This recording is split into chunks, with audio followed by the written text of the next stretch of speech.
might even make you, I don't know, maybe we'll make you a Supreme Court Justice here in New York City.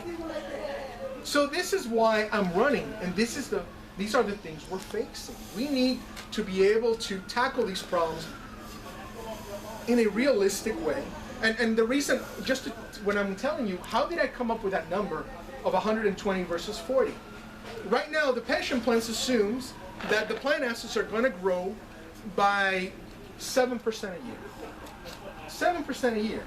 Even in the best of time, that's considered maybe, or used to be considered the average return on equities over, let's say, over 70 years. Equities meaning stocks. That's completely unrealistic. I don't think the pension plans have ever actually returned 7%. But that's what we have to return by law. We can't just simply renegotiate our way out of it. But what do the politicians do? Worry about it later. Hey, if we get, we have Biden in office. He'll give us money. He'll give us something. He really hasn't. You have to learn, you have to be able to deal with the issue. Yes, do we want to have legislative action to maybe change that? Yes. But right now, that's not going to happen in the near term. We have to find ways to cut the fat within the government to be able to fund those pension plans. One of many, obviously, many obligations we have, but I think it's all intertwined. The way that I get to that 120 to 140 billion number, 130 billion number, is because if you apply, instead of a growth in assets of 3.5%, of 7%, and you go by what the Pension Benefit Guaranty Corporation does. Now, this is the agency that when the airlines or where some of these other companies were going, their pension plans were failing, they're the ones that had to come in and bail them out. Well, they only apply a 3.5% return. Still above inflation, but not much more so. Because as you know, pension plan assets have to be managed in a way that you can't just put them in the riskiest, highest returning instruments. You have to have a balance between how much of that money grows, but how much you actually have in there to pay the retirees that are actually depending on that. And this is a city where we say we love first responders, we love our teachers, we love our doctors, our police and fire, but somehow we don't seem to be really worried about how we're going to keep our promises to them. I'm running because I want to be able to keep our promises to them. It's very important. So I mean, but again, the other side is focusing on virtuous signaling. So for example, Scott Stringer. One of my most important things is that I'm going to divest from fossil fuels. Wonderful. Okay. There may be validity to that. Whatever. There's many social responsibility funds out there, but are you seriously telling me that in 10 years when someone is eating cat food, a nurse is eating cat food or something, or a teacher, they're going to be saying, they ran my pension fund into the ground, but God knows, I'm so glad they didn't invest in those shares of ExxonMobil. At least I feel better about eating cat food. Or, let's say Brad Lander and his so-called equity audits. I guess that's the only kind of audits that he can have, because he probably doesn't know how to balance a checkbook all that well. Not that anybody really balances checkbooks anymore. But he wants to see, okay, I'm going to look through everywhere, and I'm going to see how diverse it is. Okay, that's fine. I'm Latino. I'm all for diversity. And I'm a financial professional. You want to give me $100 million to manage? Wonderful. But again, what is the objective? The objective is, how do we make these pension plans whole? How do we ensure that we can pay those obligations? Because while the rest of the world is moving away from the sort of what they call defined benefit, meaning that your benefit will be set and will continue throughout your whole life, to what they call now defined contribution. In other words, like 401ks. You put money in, you put money aside, you invest it how you want, and depending on how it grows, that'll determine how much money you have to retire. So bit by bit, not just in the private sector, but in government and in the nonprofit, they're moving to that, from defined benefit, in other words, a set benefit, to defined contribution. I contribute whatever, and whatever I contribute is what I get back. But we don't have that flexibility. That might be one of the steps, definitely, that we need to take to make sure that those pension plans are solvent. But right now, we have to deal with the situation at hand. How can we fund these plans? How can we make sure that we keep our promises? There's certain things that I want to do. One of them is to I want to implement what we call performance-based budgeting. What does that mean? Performance-based budgeting, typically when governments budget, they say, okay, this is what I had last year, so now that's going to be my MAGs for next year. And if I'm not above that, then I almost view that as a cut in my budget. It's not a cut, it just simply means that, let's say I had 100 last year, I'm 105 this year, or I expected 105 this year, but I only got 102. Oh, so you cut my budget. No, we didn't cut your budget. But that's the way government looks at it. Instead, I believe that we need to identify what are your objectives, what are your goals over the long term, and figure out what's the budget that each one of those objectives will need. And then you work your way back and you say, okay, based on XYZ, this is the budget that I need in year 1, year 2, year 3, and so on. Based on that is how I'm going to budget myself. And then every year I'm going to review and I will determine, am I getting closer to budget? Am I getting closer to my goal or further away from it? And that's how you determine what the budget is for each successive year. And then after you do that for a while, eventually what the real objective is to go from performance-based to what we call zero-based budgeting. What does that mean? Zero-based means that then you get to a point that every year, every dollar has to be accounted for and justified. So you start from zero, and then you say, okay, what do I actually need to run the city agencies to accomplish my objectives? It isn't just simply by default, whatever you had last year, so I'm starting with this year. This is why you have this, there's this person, this mathematician who talks about something called embedded growth obligations, which basically means that inherent in our system is this sort of never-ending cycle that you always have to grow and grow and grow and grow without rhyme or reason. When in actuality, if we have certain goals, and as you accomplish certain goals, if one year your budget need for one particular objective that you have is 100, maybe the next year is 150, but perhaps then the year after that is 75. That shouldn't be seen as a negative. That should just be seen as being good stewards of the taxpayers' money and really justifying what it is that you're spending for, as opposed to saying, well, I have 100, 150, 200, 220, so on and so on, and yet complain every year that you don't have enough money. And then constantly go and say, we need to raise taxes, we need to find more ways to extract money from the hardworking taxpayer or from the supposedly rich people who are the ones who don't actually have to hang around New York if they don't want to. I mean, what a better frick example, President Trump. He said, you know what, I don't need this abuse. I can go down to Florida. God knows I have property down there. I can establish my residency there. Now I don't have to pay New York taxes anymore, or not to the level that I had to. So we really need to tackle these problems. Now I thank you for your indulgence. I know I've gone on a lot, and some of these things can get very dry, but please feel free to ask me whatever you want. Thank you so much for your time, and I hope you will support me. Vote column C today.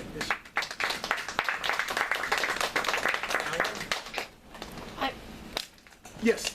How do you get elected? You're great. You really, I've never heard someone who really cares. I mean, these people who are running this government, first place, the Democrats are threatening people if they voted for Trump or anything. They'll take away Brooklyn, the schools and the religious schools. They're afraid to come out and say they wanted the Trump. But you were really good. You're amazing. You really care because. The mayor is ripping people off. He takes money. He says, I don't want to have gifted programs. So what does he do? He pockets it. He's not putting it somewhere or saying maybe this is the way we can deal with it a little better or something. He gets his wife $800 million. And where is that money? That going in, these people they really are crooks. They put it to very good use for their benefit. But I'm sorry, you're very, how do you get elected? How does someone like you get elected? I mean, there's so much criminal acts going on. So that's your question, Rudy? Well, he comes to us, he speaks. But we have to get it out there. We put it on YouTube, Facebook Live. We're trying But our we have to best do a get lot the voice more. out there. I mean, Rudy, because tell these your people friends, are tell your big- family. You know, I don't have That's how it friends. works, Do Rudy. you have palm cards, No, flyers, not something? with me, but The office, your office, it's a campaign headquarters. the Is best it? Print way off the is to websites. reach me to the website. Okay. Instagram. But it has to be. It's, I'm I sorry, mean, go ahead. what you said is like you really care about where the money is going. For years, the money would, I have no idea, I'm not an accountant or anything, but the way you spoke, we realized that this money that these people are spending, they're just, you know, and threatening and, you know, they, you know, this, I mean, I believe if you want to take a vaccine, you take it, or whatever choice is, but they're taking away our freedoms and they're taking away our money and it's Well, just, you're So very what's the good. website again? The website is Rodriguez, the number 4, ny.org. Now, mind you, just to let you know, is RODRIG, not Q, EZ, the number 4, ny.org. Now, mind you, that's also Rodriguez4ny, is also my Instagram, and it's also my Twitter. Paul, could you also, when you get a chance, post it on the tea parties, the Do you have a website? card? In fact, where I put the video, it included all that in it as well. Okay, so But I'm happy to do it again, and then that way, Absolutely. when Well, people get home, they can see it. I'll be very honest with you, and I'll It's talk okay, in a don't second, worry. But for example, the issue with the pumpkins, things like that. When I ran for Congress, since I had institutional support, I had a lot of these things. Now, mind you, I was very frugal with my money because I had a campaign manager who's sort of an old school campaign manager, knew the offset printers to go in Brooklyn here and who to talk to get all that stuff. And I had my name, my posters plastered everywhere, to the point where Nidia Velasquez was really annoyed and you had people complain and things like that. But I had them everywhere, all the way from Sunset Park to Williamsburg to the Lower East Side. Now, well, there's two things. The nature of this campaign is a little different because it's more citywide. It isn't so much of a, for lack of a better word, a grassroots campaign door to door as you would when you're running for legislature locally or for Congress, things like that. But I also came into the race a bit late. And again, the institutional support isn't there, but frankly, it's not there. It wasn't there for Mr. Carreras. It wasn't there for Mr. Tobacco.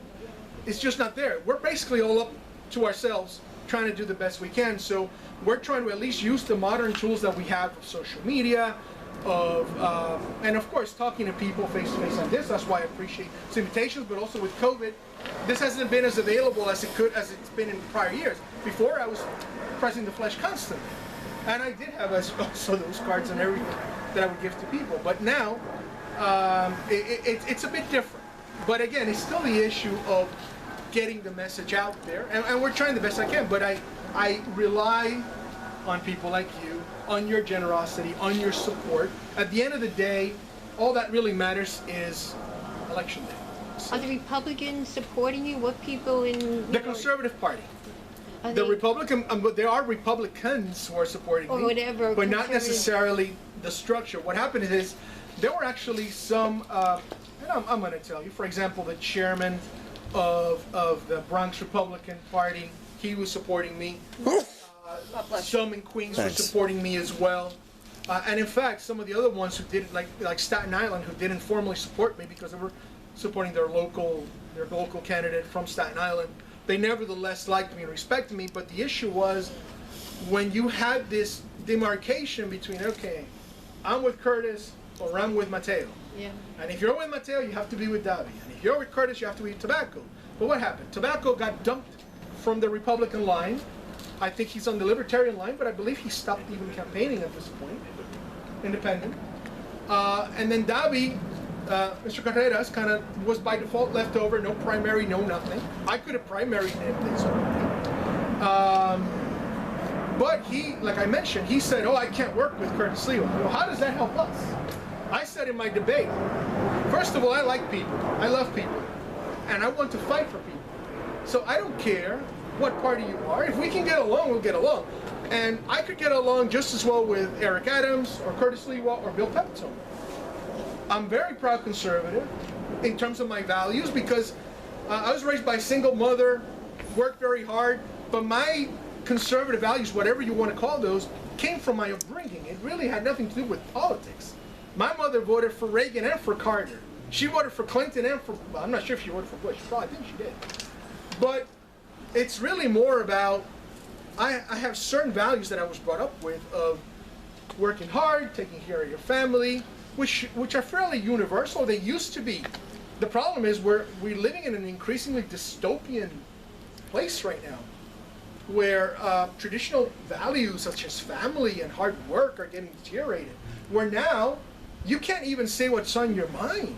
But it's the communists, you know, we have to, everybody has to, we can't call them progressive, we can't call them, Oh, no, they are exactly. communists. We have to realize that Eric Adams, you're a communist. They're asking you, you're a communist, you don't belong in America. You don't belong in government. There was a law in 1954 that says people who are communists should not serve in the United States government. So these are communists versus nothing to do with Republican, conservative, that communism does not have values that the Americans have. And you don't belong here. And now on we should say, you're a communist. Yeah, they like to use all these euphemisms, but we know they're basically communists. Marxists. They're communists that are trying to take over our We have a country. question over here. I know he's been very patient. Thank you. That's fine. Sorry, just doing what we need. Mr. All right. Chairman. Thank you very much. All right, so, you know, I'm happy that you came. I'm happy that you're giving us some good insight. I remember reading, and this was a Motley Fool article back in 2014, and it stuck out to me for all these years. They did a forensic accounting of New York's pension fund. As you said, the pension fund, and I think you gave a number, which is roughly what they said back at the time, that was 70% funded. The Motley Fool found it was more like 30% funded, Exactly. mainly because, and for those wondering, the city council virtual signaling, they would tell everyone we're selling tobacco stock, we're selling the stock ahead, and of course the stock would go down in value because they told everyone, hey, big sale coming up in July, wait to buy Philip Morris from New York City. We have you entering, hopefully, the comptroller position. And one of our problems has been that the city has used it, the stock, the pension, as a way of virtual signaling. The use of green funds has underperformed the market continuously. Solar and whatnot has continuously underperformed the various stocks and bonds and other annuities available to us. If you are elected as comptroller, I understand you must work with the mayor and the city council, but what would you do to help prevent the city council and the mayor from trying to use our pension system just to virtual signal, whether it's getting rid of tobacco or fossil fuel stocks? I think education is a big aspect of it.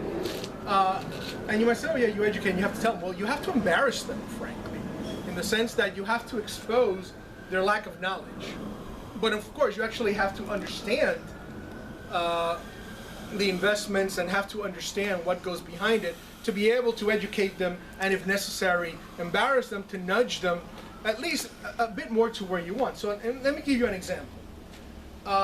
Like I said, I worked in emerging markets for many years. By that I mean not the US or the UK, London, you know, the developed stock markets, but like places like Thailand, Mexico, Brazil, that type of thing, where the markets are very volatile and can be unstable, and there's less transparency and visibility of what happens.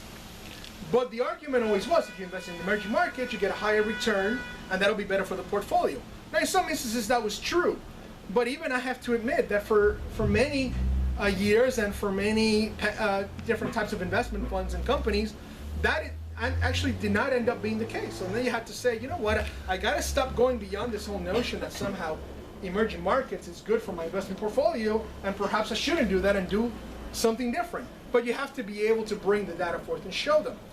I have no problem with supporting, for example, green projects, in the sense that I worked in projects with different project finance projects in the past, in the sense that for a while I worked as an energy banker. So I did look at a lot of wind projects. I worked for a Spanish bank, and they're very big in wind projects. I looked at different types of sustainable projects, they call it. But one good example, I remember going to the Edison Electric Institute conference many years ago, and they had T. Boone Pickens giving a presentation. He's the former oil man, may he rest in peace. But he said, you know what, I'm going to go all in on wind. I'm going to go all in.